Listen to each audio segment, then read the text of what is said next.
Hello friends, welcome back to our YouTube channel GK with me. तो आज के इस क्लास में हम पढ़ना स्टार्ट करेंगे इंक्लूसिव एजुकेशन के बारे में, यानी कि समावेशी शिक्षा के बारे में। ये क्लास आप चाहे कोई भी टीचिंग का एग्जाम दे रहे हो, सभी के पॉइंट ऑफ व्यू से इंपॉर्टेंट रहने वाली है। चाहे फिर आप चंडीगढ़ पीआरटी, टीजीटी, पीजीटी किसी भी एग्जाम की प्रिपरेशन कर रहे हैं, सभी के पॉइंट ऑफ व्यू से आपकी ये क्लास इंपॉर्टेंट रहेगी। ठीक है, तो आप इस क्लास में लास्ट तक बने रहिएगा। ये क्लास आपके लिए बहुत यूजफुल भी रहने वाली है। अभी कल ही आपने देखा होगा स्पेशल एजुकेटर का पीआरटी और टीजीटी का एग्जाम जो हुआ है, उसमें टीचिंग एप्टीट्यूड के कुछ क्वेश्चंस आए थे। जो टॉपिक्स हम कर रहे हैं उनमें से भी कुछ क्वेश्चंस पूछे गए थे। इसके साथ साथ इंक्लूसिव एजुकेशन में से भी क्वेश्चन था, मैंने देखा था इंक्लूसिव एजुकेशन में से आपके उसमें क्वेश्चन पूछा गया था। ठीक है, शायद वो आरपीडब्ल्यूडी एक्ट जो है उससे रिलेटेड कोई क्वेश्चन था, तो मैं आपको वो क्वेश्चन पेपर भी सोल्व करा दूंगी। उसमें जितने टीचिंग एप्टीट्यूड के क्वेश्चन होंगे वो सारे हम कर लेंगे। जैसे आपके जीके वगैरह के क्वेश्चंस थे, जो मैं आपको टॉपिक्स करा रही हूँ वो क्वेश्चंस मैं आपको सोल्व करा दूंगी। ठीक है, इसके अलावा जो आपका कंप्यूटर का पोर्शन था वो भी बहुत ज्यादा टफ तो नहीं था। जैसे मैंने आपको कहा था ल्यूसेंट में से पढ़ लेना। अगर आपने मान लो ल्यूसेंट में से पढ़ा भी होगा तो आपके आराम से वहां से क्वेश्चन सोल्व हो रहे होंगे। जितना एग्जाम का पैटर्न देखा था, बहुत बढ़िया एग्जाम का पैटर्न मुझे लगा था। ठीक है, उसमें अब यहाँ पर अगर हम टीचिंग एप्टीट्यूड की बात करते हैं तो कलर मैं देख लेती हूँ, एक बार चेंज कर लेती हूँ, कलर थोड़ा सा अजीब लग रहा है। तो अगर हम टीचिंग एप्टीट्यूड की बात करते हैं तो टीचिंग एप्टीट्यूड में आपके जैसे इंक्लूसिव एजुकेशन में से क्वेश्चन था, आरपीडब्ल्यूडी में से क्वेश्चन था, डिसेबिलिटी में से क्वेश्चन था। ठीक है, इसके अलावा कुछ थ्योरीज में से क्वेश्चन आए हुए थे, शायद आई थिंक लेग वाइगोट्स्की में से क्वेश्चन था। तो ये टॉपिक जो है ये भी हम कवर कर लेंगे, शायद आपके एग्जाम में आ जाएं, क्योंकि ये इंपॉर्टेंट टॉपिक होते हैं और सभी एग्जाम में मोस्टली पूछे ही जाते हैं। तो आपका इनको भी पढ़ना उतना ही इंपॉर्टेंट रहने वाला है। तो वो भी मैं आपको सारा कवर करा दूंगी। अगर मान लो आपके दिमाग में कोई टॉपिक है जो आपको करना है, जो मेरे ध्यान में नहीं है, तो आप मुझे कमेंट सेक्शन में सजेस्ट कर देना, वो टॉपिक्स भी मैं आपको करा दूंगी। ठीक है, तो आज की क्लास में हम स्टार्ट कर देते हैं इंक्लूसिव एजुकेशन को पढ़ना। इंक्लूसिव का अर्थ क्या होता है? सबसे पहले तो जो ये इंक्लूसिव वर्ड है, इसके बारे में हमें अच्छे से पता होना चाहिए कि इंक्लूसिव का मतलब क्या है, क्योंकि कई बार एग्जाम में इसी में से क्वेश्चन पूछ लिया जाता है। इंक्लूसिव को अगर हम हिंदी में बात करते हैं तो इसे हम नाम देते हैं समावेशी शिक्षा। समावेशी यानी कि सबको क्या कर देना, इसमें ऐड कर देना, समावेशी बोल देते हैं इसे हम, इंक्लूसिव बोल देते हैं। यानी कि इसमें सभी के साथ इक्वली बिहेव किया जाएगा, इक्वली इन सबको इसमें क्या किया जाएगा, ऐड किया जाएगा। ठीक है, तो यहाँ पर ये ऐसी शिक्षा प्रणाली होती है, यानी कि हमारा एजुकेशन सिस्टम का एक ऐसा सिस्टम है ये, जिसमें शिक्षा का समावेशीकरण यह बताता है कि विशेष शैक्षणिक आवश्यकताओं के लिए एक सामान्य छात्र और एक दिव्यांग छात्र को समान आवास मिलने चाहिए, समान अवसर मिलने चाहिए। ठीक है, आवास नहीं, अवसर मिलने चाहिए। तो यहाँ पर जो ये डेफिनेशन लिखी है, इसका मतलब क्या है, यानी कि आपकी जो समावेशी शिक्षा है वो एक ऐसी शिक्षा प्रणाली होती है जो सबको क्या लेकर चलती है, एक साथ लेकर चलेगी, सबका समावेश करके चलेगी। यानी कि इसमें कोई नॉर्मल चाइल्ड होगा वो भी इसमें शामिल होगा, कोई स्पेसिफिक चाइल्ड है वो भी इसमें शामिल होगा, कोई दिव्यांग चाइल्ड है वो भी क्या होता है, इसमें शामिल होता है। तो ये सारे सबको एक साथ लेकर चलने वाली शिक्षा को हम क्या कह देते हैं, ये हमारी समावेशी शिक्षा है, जिसने सबको क्या कर लिया है, समावेशित कर लिया है। तो उसे ही हम किसके नाम से जानने लगते हैं, समावेशी शिक्षा के नाम से जानने लगते हैं। ठीक है, आ गया समझ में यहां तक का। इसके बाद अगर हम नेक्स्ट पॉइंट की बात करते हैं, व्हाट इज इंक्लूसिव एजुकेशन। यहाँ पर मैंने कुछ अलग अलग डेफिनेशंस लिखी हैं ताकि आप इसको क्लियर कर पाए। मुझे पता है आपको ये टॉपिक आता होगा, बट इसको एक बार अगर आप रिवाइज कर लेते हैं, दोबारा से समझ लेते हैं, तो आपके एग्जाम में मतलब आप इसको रिकॉल कर पाएंगे। एक कक्षा मॉडल है, इस कक्षा में विशेष आवश्यकताओं वाले बच्चों को सामान्य बच्चों के साथ में क्या किया जाता है, सिखाया जाता है। ठीक है, यही मैंने अभी आपको बताया था कि इसमें क्या होता है, जैसे कोई नॉर्मल चाइल्ड है, ठीक है, नॉर्मल चाइल्ड के साथ में जो कुछ अलग विशेषताओं वाले बच्चे होंगे, जैसे उसमें दिव्यांग बच्चे भी शामिल हो सकते हैं, कुछ लो विजन वाले बच्चे शामिल हो सकते हैं, या मतलब जो हमारे जैसे नहीं है, जो नॉर्मल बच्चे नहीं है, उनको क्या किया जाएगा, एक साथ इस कक्षा में पढ़ाया जाता है। लेकिन यहाँ पर फैसिलिटी भी उनको प्रोवाइड कराई जाती है। तो ये क्या होती है, आपकी इंक्लूसिव एजुकेशन होती है। तो इस क्लास में मैं आपको इंक्लूसिव एजुकेशन ही पढ़ाऊंगी, आरपीडब्ल्यूडी एक्ट पढ़ा दूंगी कि उसमें कौन सी डिसेबिलिटी है, ठीक है। बट जो टाइप ऑफ डिसेबिलिटी होती है, जैसे डिस्कैलकुलिया क्या है, डिस्ग्राफिया क्या है, वो सारे जितने भी टाइप की लर्निंग डिसेबिलिटीज है उसकी क्लास में अलग से बनाऊंगी, ठीक है। तो वो भी जरूर करके जाना, उसमें से जरूर क्वेश्चन आता है और आपके एग्जाम में भी पूरे चांसेस हैं उसमें से क्वेश्चन आने के। पिछली बार के एग्जाम, अगर आपने एसएससी चंडीगढ़ का एग्जाम देखा होगा ना, तो उसमें भी क्वेश्चन पूछा गया था, तो इसलिए उस टॉपिक को करना जरूरी भी है। तो यहाँ पर लिखा है, ये क्या है, एक ऐसा कक्षा का मॉडल है जिस कक्षा में विशेष आवश्यकताओं वाले बच्चे सीखने में अक्षमता को सामान्य बच्चों के साथ में, हम क्या मतलब यहाँ पर यही बात लिखी गई है कि जो विशेष आवश्यकताओं वाले बच्चे हैं और साथ साथ जो सामान्य बच्चे हैं, दोनों ही यहाँ पर क्या करेंगे, एक साथ पढ़ेंगे, ठीक है। इसके वजह से विशेष अक्षमता में क्या क्या आ सकता है, मैंने ऊपर लिखा है विशेष अक्षमता वाले बच्चे या विशेष आवश्यकताओं वाले बच्चे। तो आपके अंदर अब ये सवाल उठेगा कि ये विशेष आवश्यकताओं वाले बच्चे कौन है या विशेष अक्षमता वाले बच्चे कौन है यहाँ पर। तो जैसे दृष्टि हानि बच्चे होते हैं जिनको अच्छे से दिखाई नहीं देता, विजुअल इंपेयरमेंट हो जाती है, अच्छे से नहीं दिखेगा, विजन सही नहीं होता उनका, ठीक है। तो वो वाले बच्चे इसमें शामिल हो सकते हैं। जैसे मान लो किसी को बोलने में प्रॉब्लम है, लैंग्वेज इंपेयरमेंट, लैंग्वेज की कोई दिक्कत है, हियरिंग इंपेयरमेंट है, सुनने से कोई प्रॉब्लम है, चलने में कोई प्रॉब्लम है, या फिर इस तरीके की कोई भी प्रॉब्लम इसमें क्या हो सकती है, इंक्लूसिव एजुकेशन में शामिल हो सकती है, जिसे हम विशेष अक्षमता वाले बच्चों के नाम से जानते हैं।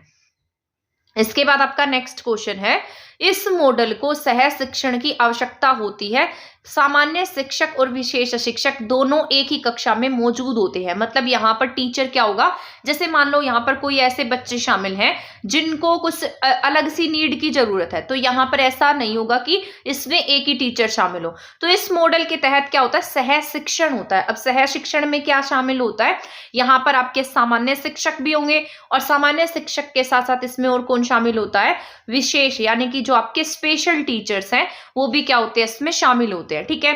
दोनों एक ही क्लासरूम में शामिल होते हैं, जो बच्चों को क्या करते हैं, एक साथ पढ़ाते हैं, ठीक है। यहां तक का समझ में आ रहा है। इसीलिए इस दृष्टिकोण को हम किसके नाम से जानते हैं, इंटीग्रेटेड को टीचिंग के नाम से भी हम इसे जानते हैं, या फिर हम इसे सहयोजी टीम टीचिंग के नाम से भी जानते हैं। तो इसे ICT भी बोल देते हैं, ICT इंटीग्रेटेड को टीचिंग, या फिर इसे CTT बोल देते हैं, सहयोगी टीम टीचिंग, ठीक है। तो यहाँ पर ये आपका इंपॉर्टेंट हो जाता है, ये पॉइंट आपको बहुत अच्छे से याद रख लेना है क्योंकि ऐसे पॉइंट ही आपके एग्जाम में पूछे जाते हैं। तो यहाँ पर हम क्या कह सकते हैं, सह शिक्षण की नीड होती है। सह शिक्षण में कौन आता है, आपके सामान्य शिक्षक आते हैं और इसके साथ साथ आपके जो विशेष अध्यापक होते हैं वो इसमें शामिल होते हैं। जब ये दोनों एक साथ एक कक्षा को पढ़ा रहे होते हैं तो इसे हम किसका नाम दे देते हैं, इंटीग्रेटेड को टीचिंग का नाम दे देते हैं, या फिर हम इसे किसका नाम देते हैं, सहयोजी टीम टीचिंग का नाम देते हैं, ठीक है। आ गया यहाँ तक का समझ में। इसके बाद अगर हम नेक्स्ट पॉइंट की बात करते हैं तो यहाँ पर कुछ इंपॉर्टेंट पॉइंट्स जो है इंक्लूसिव एजुकेशन, ठीक है। इसके बाद हम कुछ इंपॉर्टेंट पॉइंट्स पढ़ लेते हैं जो आपके समावेशी यानी कि इंक्लूसिव एजुकेशन से रिलेटेड है। तो यहाँ पर अगर बात कर लेते हैं, समावेशी शिक्षा के अंतर्गत बच्चों को जरूरत के आधार पर क्या देनी चाहिए, शिक्षा देनी चाहिए, यानी कि उनकी जैसी नीड्स होंगी उनकी नीड्स को ध्यान में रखकर हम क्या करेंगे, यहाँ पर बच्चों को शिक्षित करने वाले हैं। तो यहाँ पर एक पॉइंट ये इंपॉर्टेंट हो जाता है, हमें यहाँ पर किसको ध्यान में रखकर बच्चों को शिक्षा देनी है, बच्चों की जरूरत के आधार पर ही हमें उन्हें यहाँ पर टीच करना होगा, उन्हें यहाँ पर शिक्षा देनी होगी, ठीक है। यानी कि मान लो जो बच्चे होते हैं, मान लो जैसे इंफ्रास्ट्रक्चर क्या है, उन सब चीजों को भी ध्यान में रखा जाता है। यहाँ पर उनकी सारी की सारी फैसिलिटीज जो है वो स्कूल में अवेलेबल होती है। इसके अलावा यहाँ पर जो ये शब्द लिखा है ये आपका मोस्ट इंपॉर्टेंट है, इसको आपको डबल स्टार लगा लेना है और मोस्ट इंपॉर्टेंट लिख लेना है क्योंकि ये आपका बहुत जरूरी क्वेश्चन है, बहुत जरूरी पॉइंट है, ठीक है। तो यहाँ पर लिखा है पृथक्करण जो है वो क्या होता है, प्रकृति के नियमों के विरुद्ध होता है, यानी कि हम यहाँ पर क्या नहीं कर सकते हैं, सेग्रीगेशन नहीं कर सकते। सेग्रीगेशन क्या होता है, against the law of nature होता है, यानी कि यहाँ पर हम किसी भी आधार पर बच्चों को क्या नहीं करेंगे, अलग नहीं करेंगे। जहां पर भी आपको ये वर्ड दिखाई देगा आपको समझ जाना है कि ये नेगेटिव सेंस वाला वर्ड है, तो इसका आंसर सेग्रीगेशन कभी नहीं होगा। इंक्लूसिव एजुकेशन में सेग्रीगेशन वर्ड का यूज हम कहीं नहीं करेंगे, अलगाव शब्द का यूज हम कभी नहीं करेंगे, पृथक्करण शब्द का यूज हम जो है वो कभी नहीं करेंगे, ठीक है। क्योंकि इंक्लूसिव का अर्थ होता है सबको एक साथ ऐड कर देना, सबको एक साथ शामिल कर देना, लेकिन यहाँ पर सेग्रीगेशन का अर्थ क्या है, अलग अलग करना, ठीक है। या आपसे ऐसा भी पूछा जा सकता है कि इंक्लूसिव एजुकेशन में बच्चों को अलग करके पढ़ाएंगे या फिर उनको स्पेशल बच्चों की अलग क्लास लगेगी या नॉर्मल बच्चों की अलग क्लास लगेगी। तो इस तरीके के क्वेश्चन आपको ध्यान से करने हैं, ठीक है। जहां पर भी इंक्लूसिव एजुकेशन में आपको अलग शब्द दिखाई देता है या पृथक्करण, सेग्रीगेशन शब्द ज्यादातर यूज होता है, जहां पर भी आपको ये वर्ड दिखाई देगा आपको इसके लिए क्या करना है, क्रॉस कर देना है कि आपका आंसर नहीं है, ठीक है। तो यहाँ पर यही लिखा है, segregation is against the law of nature. जो सेग्रीगेशन होता है वो क्या होता है, नेचर के विरुद्ध होता है, अगेंस्ट होता है। इसके बाद है संयुक्त राष्ट्र संघ 1993 में सभी को समान अवसर के द्वारा सभी वंचितों की शिक्षा कराने का सभी राज्यों को आवश्यक दायित्व सौंपा गया है, ठीक है। तो यहाँ पर क्या लिखा है, जो यूएन है आपका 1993 में उसने क्या कहा कि यहाँ पर क्या होना चाहिए, सभी को समान अवसर के द्वारा जो भी वंचित वर्ग है उनकी शिक्षा कराने का जो दायित्व है वो किसे सौंप दिया, राज्य सरकारों को सौंपा हुआ है कि आप अपने यहाँ पर क्या करेंगे, जितने भी वंचित वर्ग है उनकी शिक्षा के लिए काम करेंगे, उन्हें समान अवसर प्रदान कराएंगे। ये बात किसने लिखी, यूएन ने लिखी है, ठीक है। तो संयुक्त राष्ट्र संघ 1993 में सभी को क्या प्राप्त है, समान अवसर प्राप्त है, ठीक है। और ये किसके द्वारा कहा गया, यूएन के द्वारा कहा गया है। और ये रिस्पॉन्सिबिलिटी किसे दी गई, राज्यों को दी गई है, जिसके अंतर्गत सभी वंचित वर्ग इसमें शामिल होंगे, वंचित वर्ग शामिल होगा, ठीक है। इसके अलावा जैसे जो शारीरिक रूप से अक्षम बच्चे हैं, यानी कि जिनको कोई फिजिकल डिसेबिलिटी है, वो इसमें शामिल होने वाले हैं। इसके अलावा इसमें अंधत्व यानी कि जिनको दिखाई नहीं देता है, बाधिर हैं, जो सुन नहीं सकते, बोल नहीं सकते, मूक है, विकलांग बच्चे हैं, जिनको कुछ बौद्धिक प्रॉब्लम है, बौद्धिक स्तर से वंचित बच्चे हैं, ठीक है। इसके अलावा संवेदी बच्चे हैं, जिनको कोई सेंसेस में प्रॉब्लम है, मांसपेशियों में प्रॉब्लम है या किसी अन्य प्रकार की विकलांगता है, या फिर जैसे आपने देखा होगा बच्चे बोलते हुए जैसे हकलाते हैं, भाषा की प्रॉब्लम है या फिर कोई बोली की प्रॉब्लम है, जातिगत समूह, धार्मिक अल्पसंख्यक या स्त्री पुरुष भेदभाव को दूर करके सभी के संपूर्ण विकास के लिए शिक्षा का प्रावधान किया गया है। तो यहाँ पर आप देख सकते हैं इंक्लूसिव एजुकेशन में इन्होंने सभी को शामिल कर लिया है। जैसे कोई फिजिकल डिसेबिलिटी होगी या कोई अक्षम बच्चा होगा, ठीक है, मतलब अंधत्व होगा, बाधिर होगा, मूक होगा, सेंसेस काम नहीं करेंगी, मांसपेशियां काम नहीं करेंगी, भाषा में, बोली में, जातिगत समूह में, धार्मिक अल्पसंख्यक में, स्त्री पुरुष भेदभाव को दूर करने में क्या किया जाता है, इसमें सभी के संपूर्ण विकास के लिए शिक्षा का प्रावधान किसमें आता है, आपके इंक्लूसिव एजुकेशन में आता है, ठीक है। तो ये इंक्लूसिव एजुकेशन का मतलब यह है कि ये सबको क्या लेकर चलेगा, सबके साथ समान व्यवहार होगा, उनको उनकी नीड्स को ध्यान में रखकर ही हम क्या करेंगे, उन्हें शिक्षा देंगे, ठीक है। आ गया यहाँ तक का समझ में। इसके बाद नेक्स्ट पॉइंट पर चलते हैं हम। संविधान के 86वें संविधान संशोधन 2002 के अनुसार, यानी कि आपका कॉन्स्टिट्यूशन जो है, कॉन्स्टिट्यूशन के 86th अमेंडमेंट 2002 के अनुसार 6 से 14 साल के बच्चों को क्या देना, निःशुल्क शिक्षा देना। यानी कि यहाँ पर ये कहा गया जो 6 से 18 साल तक के बच्चे हैं उन्हें यहाँ पर क्या दी जाएगी, मतलब निःशुल्क शिक्षा दी जाएगी, ठीक है। बट फॉर डिसेबल चाइल्ड 6 से 14 साल होगा, ठीक है। जो नॉर्मल चाइल्ड है उनके लिए क्या होने वाला है, ये 6 से 14 साल तक के बच्चों को फ्री एजुकेशन की बात करता है अकॉर्डिंग टू 86th अमेंडमेंट 2002, ठीक है। बट अगर यहाँ पर हम स्पेशल या डिसेबल चाइल्ड की बात करते हैं, जिन्हें कोई ना कोई किसी प्रकार की असक्षमता है, उनके लिए आयु सीमा कितनी है, 6 से 18 साल तक की है। तो ये भी आपको याद रखनी है, इंपॉर्टेंट है। कई बार ना ये एज ही पूछ ली जाती है आपसे, तो ये आपकी इंपॉर्टेंट हो जाती है, ठीक है। तो यहाँ पर क्या लिखा है, संविधान के 86th अमेंडमेंट 2002 के अनुसार कितनी आयु है नॉर्मल चाइल्ड की, 6 से 14 साल है। लेकिन अगर हम स्पेशल चाइल्ड की बात करते हैं तो स्पेशल चाइल्ड के लिए ये एज कितनी है, 6 से 18 साल है। इसके बाद अगर हम यहाँ पर क्वेश्चन आंसर्स की फॉर्म में मैंने इसे लिखा है, इंक्लूसिव एजुकेशन से रिलेटेड कुछ क्वेश्चन आंसर्स हैं जो आपके इंपॉर्टेंट है, ठीक है। ये मैंने लिख दिए थे, ये मैंने कहीं ना कहीं से क्वेश्चन किए थे तब मैंने इसको लिखा था, तो ये आपके लिए भी यूजफुल होंगे। जैसे पिछड़े बच्चों का आईक्यू जो है वो कितना होगा, जो बच्चे पिछड़े हुए हैं उनका आईक्यू जो है वो कितने से कम होगा, 85 से भी कम रहने वाला है, ठीक है। तो आपसे पूछा जा सकता है जो बच्चे पिछड़े हुए हैं कहीं ना कहीं बौद्धिक स्तर से, उनका आईक्यू लेवल 85 से कम होगा। वर्तमान में निःशक्त बच्चों की शिक्षा किस में शामिल है, समावेशी शिक्षा में शामिल है, ठीक है। ये इंपॉर्टेंट पॉइंट है, कई बार एग्जाम में पूछ लिया जाता है आपसे। टर्मन के अनुसार गॉड गिफ्टेड चाइल्ड का आईक्यू कितना होता है, तो गॉड गिफ्टेड चाइल्ड जो है उसका आईक्यू कितना होगा, 140 प्लस होगा। वहीं पर जो पिछड़े बच्चे हैं उनका आईक्यू मैंने आपको कितना बताया, इंटेलिजेंस क्वोशेंट के नाम से हम आईक्यू को जानते हैं। तो इंटेलिजेंस क्वोशेंट जो है पिछड़े बच्चों का कितना होने वाला है, 85 से कम रहने वाला है, ठीक है। इसके अलावा अगर हम यहाँ पर बात करते हैं गॉड गिफ्टेड चाइल्ड की, तो गॉड गिफ्टेड चाइल्ड का आईक्यू कितना है, 140 प्लस है। तो दोनों का ही आईक्यू आपको क्या रखना है, याद रखना है। अगर हम निशुल्क और अनिवार्य शिक्षा की बात करते हैं, इससे अगर हम इंग्लिश में बात करें, फ्री एंड कंपलसरी एजुकेशन, वो किस आर्टिकल में दी गई है, तो ये फ्री एंड कंपलसरी एजुकेशन आपके राइट टू लाइफ जो आपका आर्टिकल है, आर्टिकल 21 उसमें दिया गया, उसी का सब पार्ट है 21A, जिसको बाद में ऐड किया गया था। तो ये निशुल्क और अनिवार्य शिक्षा का प्रावधान अगर आपसे आर्टिकल पूछता है तो आर्टिकल 21A में दिया गया है। और ऐसे क्वेश्चन जो मैं बता रही हूँ ना आपको, ये आपके एग्जाम में पूछे जाते हैं। जैसे आर्टिकल पूछ लेगा, अमेंडमेंट अभी मैंने 86 अमेंडमेंट बताया था आपको, ठीक है, तो ये आपके एग्जाम में पूछे जाते हैं। और हमारे जो टीजीटी का एग्जाम हुआ था उसमें ये पूछे गए थे। तो ये जो हरियाणा में टीजीटी वगैरह के एग्जाम्स हुए थे उसमें आए थे ये, तो यहाँ पर भी आपका ये इंपॉर्टेंट हो जाते हैं। जितने भी आर्टिकल्स वगैरह मैं आपको बताती हूँ जो इंपॉर्टेंट है, उनको आपको स्पेशली इंपॉर्टेंट लिखकर मेंशन कर लेना है और एग्जाम के टाइम पर इनको अच्छे से पढ़ना भी है। इसके बाद अगर हम नेक्स्ट पॉइंट की बात करते हैं, स्वर्ण बाधित बालक को पढ़ाने के लिए हम किसका यूज करते हैं, सांकेतिक भाषा का यूज करते हैं। मतलब जिसे सुनाई नहीं देगा तो हम बोलकर तो उसे नहीं बता सकते, तो हम संकेतों के माध्यम से क्या करेंगे, उसे सिखाएंगे, ठीक है। इसके अलावा अगर हम नेक्स्ट पॉइंट की बात करते हैं, दृष्टि बाधित बच्चे जो होते हैं, जिन्हें अच्छे से दिखाई नहीं देता है, ठीक है, उनके लिए हम कौन सी, जिनको दिखाई नहीं देगा उनके लिए कौन सी, किसका यूज करते हैं, ब्रेल लिपि का यूज करते हैं। तो ये इंपॉर्टेंट हो जाता है आपका, किसका यूज करेंगे, ब्रेल लिपि का। 1 सेकेंड।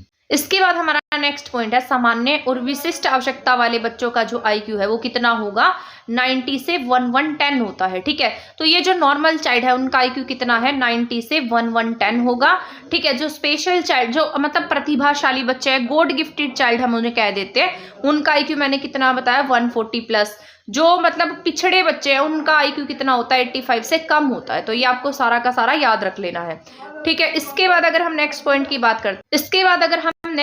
की बात करते हैं, मंद बाधित बच्चों का डेसिबल जो है वो 55 से कितना होता है, 69 होता है। तो ये कैसे बच्चे हैं, मंद बाधित बच्चे हैं जिनकी बाधिता कितनी है, 40% के आसपास होती है। अगर हम नेक्स्ट पॉइंट में गंभीर बाधित बच्चों के डेसिबल की बात करते हैं तो इनका कितना होगा, 70 से 89 के बीच में होता है। बाधिता इनमें 50 से 75% के बीच में रहती है, ठीक है। तो ये आपको याद रखना है। इसके बाद अगर हम नेक्स्ट पॉइंट की बात कर लेते हैं, आईईडीसी योजना। आईईडीसी योजना जो है माध्यमिक स्तर पर चलाई गई थी, इंक्लूसिव एजुकेशन को शामिल करती है और किसके लिए लागू की गई है, विकलांग बच्चों के लिए लागू की गई है, ठीक है। तो ये आपका सारा किससे रिलेटेड था, इंक्लूसिव एजुकेशन से रिलेटेड था। इसी में मैंने पीडब्ल्यूडी और आरपीडब्ल्यूडी एक्ट को भी ऐड कर दिया है, क्योंकि ये भी कहीं ना कहीं आपके समावेशन की बात करता है। मतलब ये थोड़ा सा अलग टॉपिक है बट आपके एग्जाम में पूछा जाता है, तो इसी में मैंने सोचा इसमें ही आपको ऐड करके टॉपिक में पढ़ा देती हूँ, क्योंकि आपके एग्जाम के लिए इंपॉर्टेंट भी रहेगा और ये आपको मतलब आपके एग्जाम में भी आता है। तो पीडब्ल्यूडी एक्ट जो है वो कब आता है, 1995 में आया था, लेकिन इसको रिवाइज किया गया। और ये कब रिवाइज होता है, 2016 में रिवाइज होता है, जिसका नाम बदलकर क्या कर दिया जाता है, आरपीडब्ल्यूडी 2016, ठीक है। तो ये 1995 में एक्ट आता है, लेकिन इसको चेंज करके कब कर दिया गया, 2016 में। तो यहाँ पर इसको मैं पढ़ाऊंगी, भी मैंने लिखा हुआ है ये, इतने हम ये पढ़ लेते हैं, ये वाला टॉपिक पढ़ लेते हैं, गिफ्टेड चिल्ड्रन कैसे होते हैं।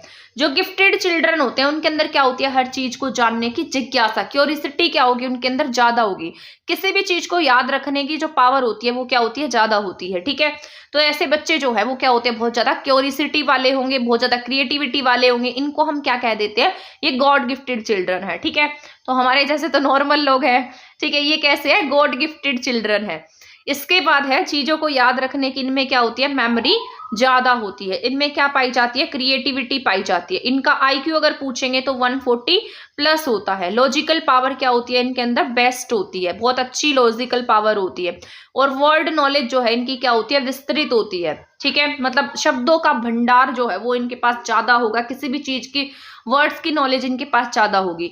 थिंकिंग पावर इनकी क्या होगी, बेस्ट होगी, किसी भी चीज को ये क्या कर पाएंगे, बहुत अच्छे से क्या कर पाते हैं, सोच पाते हैं, बहुत अच्छे से थिंक कर पाते हैं।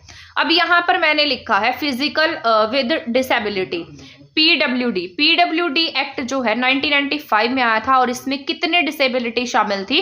पहले जब ये 1995 में आया तो इसमें 7 टाइप की डिसेबिलिटी को शामिल किया गया था, जिसमें डिसेबल पर्सन को जो हेल्प थी वो कौन देता था, गवर्नमेंट के द्वारा दी जाती थी। और ये हेल्प कब दी जाएगी, जब वो आप कितने डिसेबल होंगे, 40% तक इंसान जो है वो डिसेबल होगा, तब उसे क्या मिलती थी, गवर्नमेंट से हेल्प मिलेगी, ठीक है।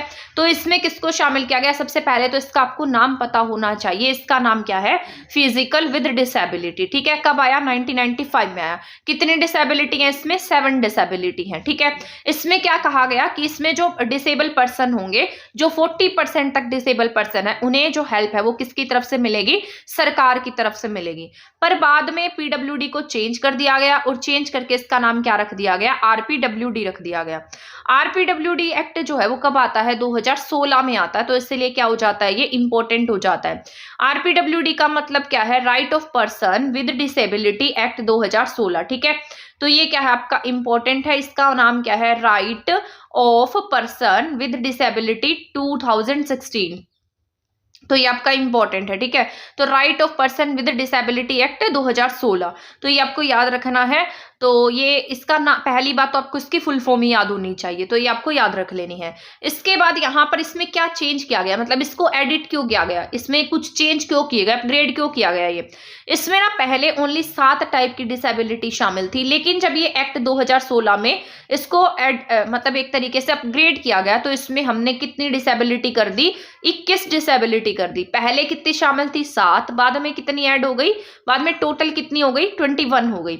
जैसे इसमें dwarf person, active acid victim, ठीक है, इनको रिजर्वेशन देने की बात कही गई। जिनको ब्लड से रिलेटेड प्रॉब्लम है, जैसे किसी को हीमोफीलिया है, ऐसे जो लोग हैं उनको भी इसमें क्या कर दिया गया, शामिल कर दिया गया। साथ साथ जैसे कलर ब्लाइंडनेस जो प्रॉब्लम होती है उसको भी क्या किया गया, इसमें शामिल कर दिया गया, ठीक है। आ रहा है समझ में, मैं समझा रही हूं तो, या फिर मैं ऐसे ही बोले जा रही हूं, आप सुन ही नहीं रहे। तो यहाँ पर ये क्या है आपका इंपॉर्टेंट हो जाता है। तो इसमें इन सब चीजों को ऐड कर दिया गया, जो कि पहले 7 डिसेबिलिटी ही इसमें शामिल थी। अब ये 7 डिसेबिलिटी में जैसे इसमें ब्लाइंडनेस शामिल थी, यानी कि अंधता शामिल थी, लोकोमोटर शामिल था, ठीक है, लेप्रेसी शामिल थी, हियरिंग इम्पेयरमेंट, सुनने से रिलेटेड प्रॉब्लम थी, मेंटल रिटार्डेशन था, ठीक है, मेंटल इलनेस थी, लो विजन था, जिनको अच्छे से दिखाई नहीं देता था। तो ये पहले 7 टाइप की डिसेबिलिटी इसमें शामिल थी, ठीक है। तो इसमें क्या क्या शामिल था, ब्लाइंडनेस शामिल थी, लोकोमोटर शामिल था, ठीक है, लेप्रेसी जो कुष्ठ रोग होता है वो इसमें शामिल था, हियरिंग इम्पेयरमेंट जिनको सही से दिखाई नहीं देता है, मेंटल रिटार्डेशन शामिल थी, ठीक है, इसके अलावा मेंटल इलनेस शामिल थी, लो विजन शामिल था। तो इसलिए क्या हो गया आपका, इंपॉर्टेंट हो गया, ठीक है। इसके बाद अगर हम नेक्स्ट पॉइंट की बात कर लेते हैं, तो इसका नाम है आरपीडब्ल्यूडी। आरपीडब्ल्यूडी की बात करेंगे तो इसको मैंने अभी बताया था, इसका पूरा नाम है right to person with disability, ठीक है। ये कब एडिट होता है, 2016 में इसमें कुछ चेंज किए जाते हैं। 2016 में ये पीडब्ल्यूडी 1995 को क्या किया गया, रिवाइज किया गया, और इसमें 21 डिसेबिलिटी को क्या कर दिया गया, शामिल कर दिया गया, ठीक है। आरपीडब्ल्यूडी जो है लागू कब हो जाता है, ये 15 जून 2017 को लागू हो जाता है।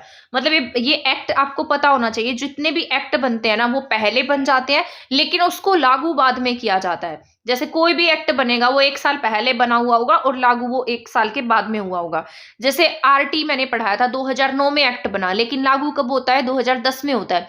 वैसे ही आपका आरपीडब्ल्यूडी है, एक्ट कब बन गया, 1995 में बन गया, लेकिन लागू कब हुआ, ये 2017 में लागू हुआ है, ठीक है। तो जितने भी एक्ट हैं वो पहले बन जाते हैं, लागू होने में उन्हें कुछ टाइम लग जाता है, ठीक है।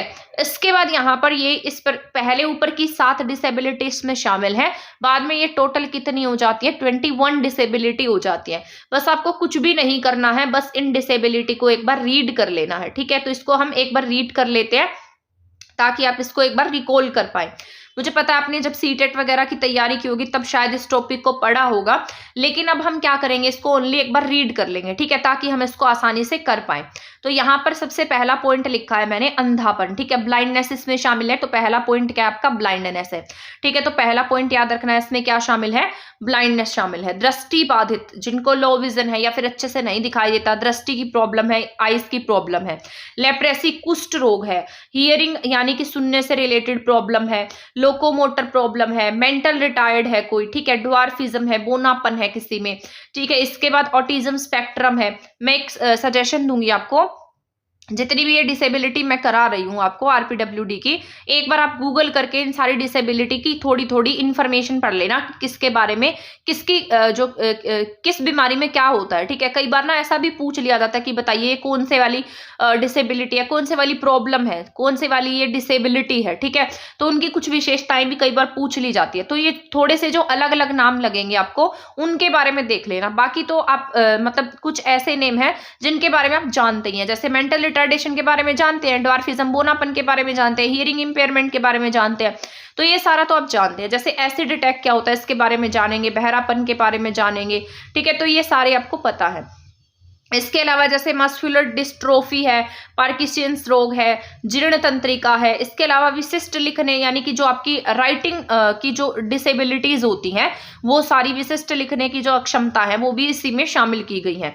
इसके अलावा यहाँ पर कुछ और डिसेबिलिटी लिखी है मैंने, स्पेसिफिक लर्निंग डिसेबिलिटीज है, ये भी मैं आपको पढ़ाने वाली हूँ, अलग से पढ़ाऊंगी। इसके बाद सेरिब्रल पाल्सी है, स्पीच एंड लैंग्वेज डिसेबिलिटी यानी कि बोलने से रिलेटेड कोई प्रॉब्लम है, मल्टीपल स्क्लेरोसिस है, थैलेसीमिया है, हीमोफोलिया, ये ब्लड से रिलेटेड प्रॉब्लम होती है, सिकल सेल डिजीज है यानी कि बहरापन हो गया है।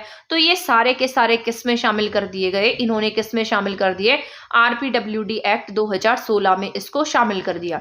यानी कि अब इन्हें क्या मिलेगा, गवर्नमेंट की तरफ से कुछ रिजर्वेशन मिलेगा, कुछ यहाँ पर उन्हें फायदा मिलेगा, ठीक है। और ये कितने होने चाहिए, 40% के आसपास रहने चाहिए, तभी इन्हें क्या मिलेगा, सरकार की तरफ से थोड़ी सहायता मिलेगी। पहले कितने लोगों को मिलती थी, जिनके पास 60 डिसेबिलिटी वाले लोग थे, केवल उन्हें ही सरकार की तरफ से सहायता मिलती थी। लेकिन अब ये जो 21 टाइप की मैंने डिसेबिलिटी बताई है, इन सभी को क्या मिलेगी, सरकार की तरफ से सहायता मिलेगी, और ये 40% तक होनी चाहिए, ठीक है। आ गया समझ में। इसके बाद यहाँ पर फीचर्स क्या है आरपीडब्ल्यूडी एक्ट के, disable friendly access to all public places, hospital, mode of transport and police and polling station, reservation act at least 4%, reservation at least 4% का रिजर्वेशन इसमें इन लोगों को दिया जाएगा, ठीक है। मतलब 40% तक वो डिसेबल होना चाहिए, और रिजर्वेशन कितना मिल जाएगा, 4% तक का इसमें इनको रिजर्वेशन भी मिल जाएगा, ठीक है।